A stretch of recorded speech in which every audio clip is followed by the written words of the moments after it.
What's the deal, y'all? It's P Thuggin back at it again with another video, and I got some new content for y'all.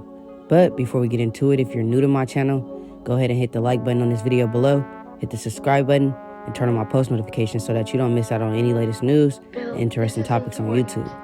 This video is for entertainment and educational purposes only. Everything being presented in the video is meant to be enjoyed, and it's not meant to be taken as factual evidence or legal advice. Today, the topic at hand is Fillmore Rapper Lil Yee, and it's not really for the right reasons. Today, Los Angeles Times shared an article on their page about a shooting that occurred earlier today in a studio in Hollywood that left him injured after being shot twice. First and foremost, I want to send my prayers to Lil Ye and hoping he has a speedy recovery and a smooth transition back into the community. Now, my first guess was that he had to be set up because of where the robbery took place, but before I state my opinions on the situation, this is what the article is alleging took place in the following. A Bay Area rapper was shot after refusing to turn over his watch during an armed robbery late Thursday inside an East Hollywood recording studio.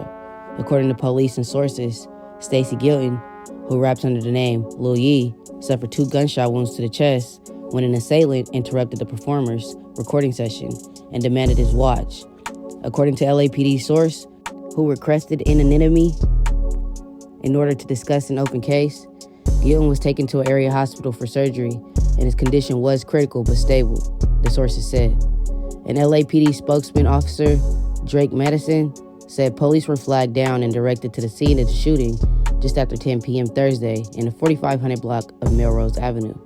They found the victim, 32-year-old, wounded by a suspect who had fired several rounds at a victim during an attempted robbery, Madison said in a statement.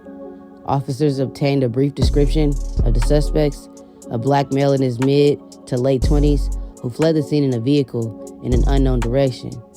No arrests have been announced as of early Friday afternoon in the shooting, which police said was not motivated by any gang rivalries.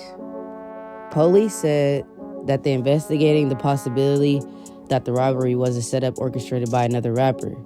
Gilton is a native of the Fillmore neighborhood in San Francisco, proudly toting his roots in the 2022 interview on influential music journalist Jeff Wee's website. According to the interview, his self-released hit single War in 2016. It has racked up nearly 5 million streams on Spotify.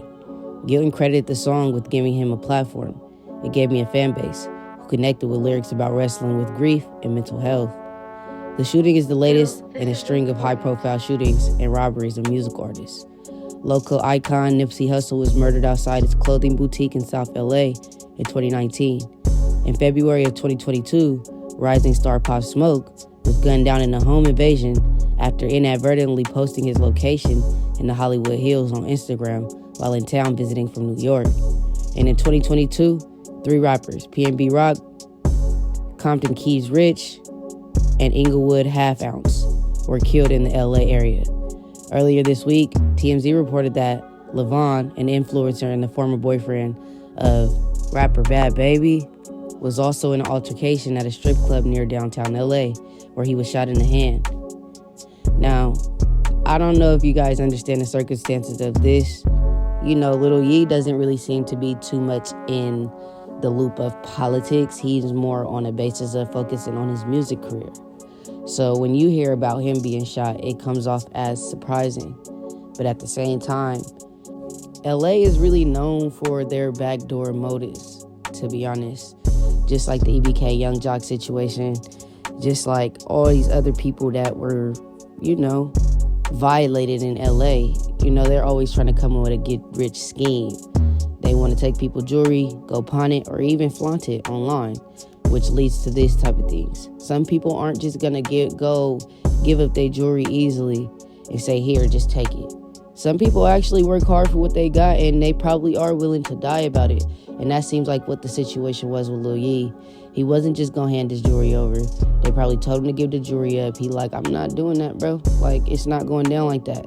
I do not have any information on who the rapper is he was in the studio with. But to my understanding, I do believe this was a setup. It's just no way nobody going to come to a recording studio and just try to rob you out of all people.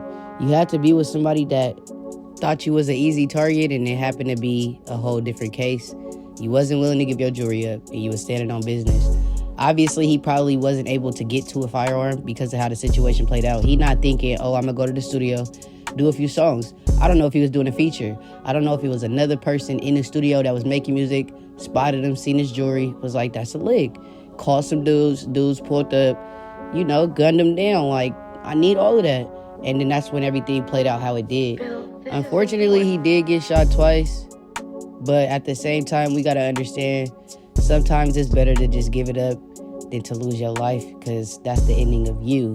And everything you work for pretty much goes to waste. And I'm not really saying go to waste, because obviously I'm sure he has the life insurance or some around those things. And he had stuff in place like a will to make sure that his family got whatever he's leaving behind. But at the same time, is this situation really worth your life is a real serious question. You change your situation and you still end up in situations like this, which is unfortunate, like I said. Lil Ye didn't deserve this, but then again, I don't know his whole life story. I don't know what he did in the past. But to be thrown in some LA politics and LA situationships and be robbed in your comfortable zone where you comfortable at, which is a studio, it's just crazy work, y'all. So this is just a prime example of you have to move precautious. You have to watch all your surroundings. Even the people close to you might be the ones that will try to set you up. So at the same time, y'all just watch y'all back. Stay on y'all 10. Make sure y'all eyes on the prize, which is you. Make sure you protecting yourself at all times. It's better to be judged by 12 than to be carried by 6. So at the end of the day, if you got to go to jail for a firearm charge or self-defense charge until that situation is fully investigated and it's confirmed that you were protecting yourself, do that. At the end of the day, I'd rather ride dirty and be a felon with a firearm than to be laying in the dirt or laying down in somebody's studio because I let people get up on me. It's just not logical. You might have the money and you might have the image, but you don't have the power. Sometimes it's better to play the cards that you have. And at that situation, I feel like he could have played it out differently. But at the same time, like I said, ain't nobody going out like that. Ain't nobody finna just be the next article or the next outlet in that sense saying, oh, Lil Ye got his chains took in the studio. It still sounds like a setup. Regardless, I don't know if the studio coordinated with the robbery as well, because it's like, how's people just walking in here and then automatically somebody get robbed in y'all studio? This is an inside job, y'all. And regardless of what they want to say, they can obviously plead their innocence in this. I don't think it's logical for nobody to get robbed in a studio in Hollywood on Melrose.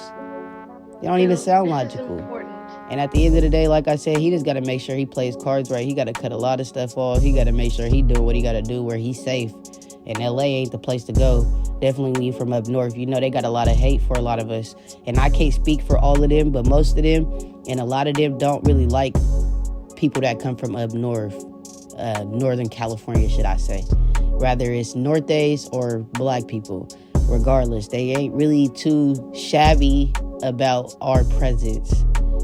California has been divided for a very long time, and at this point it's like, are we ever going to come together? You see all these other cities and states and all these other people coming together, and when it comes to California, it just seems like it's a lot of war, it's a lot of enemies, it's a lot of violence. It ain't really let's get rich and we could just make it out, and once we make it out, then it be that. We don't really got to be best friends and hold hands and kick cans, but at the same time, a lot of people have different motives. They thought they hit the jackpot. I'm pretty sure that studio had cameras, and they already got the subject's pretty much background. It was a young nigga, so they be ready to crash out nowadays. They don't really care who it is.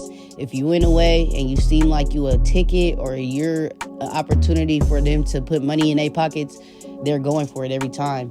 And nowadays, they ain't just gonna stick you up, and if you don't give it up, they're gonna be like, all right, that's it. No, you're going to get shot. They're going to shoot you, and you might die in the process. And they're still going to try to get that jewelry off your neck while you laying somewhere bleeding out.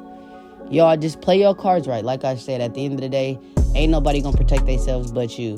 You could have armed security with you. If you in the way and they can get to you, they're gonna get to you. Even if they gotta do everything they gotta do possible to get to you.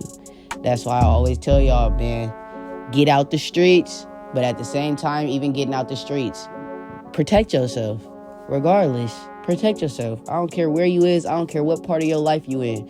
You getting money, you're a target. You in the streets, you're a target.